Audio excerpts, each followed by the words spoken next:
Hello everyone. So in this video, I'm going to go over all the things you need to know for the first couple sections of the summer assignment.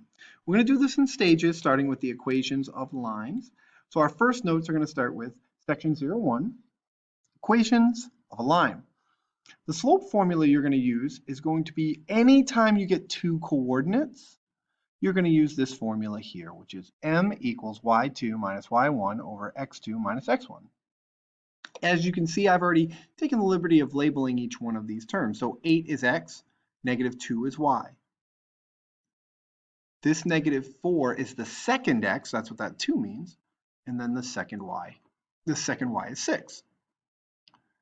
And as we go through, I love, big thing, use your parentheses. Use your parentheses for this formula.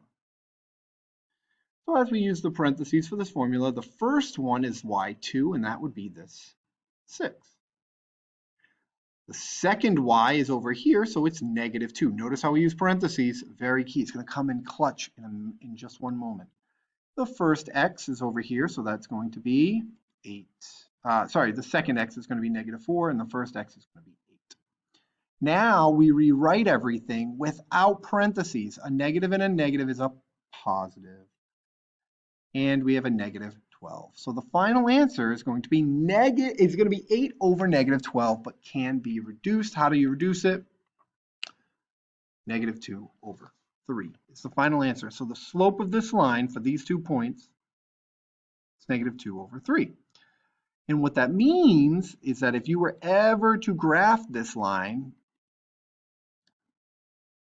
when you go to graph it, this line will have a slope of a rise over run of down 2 to the left, 3. So let me show you what that would look like. So here are your coordinates. Negative 4, positive 6, 8, negative 2.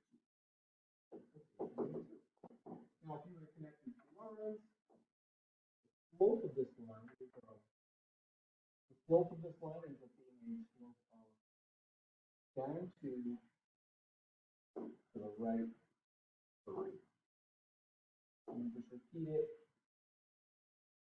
down 2 to the right 3. Slope is negative 2 over 3.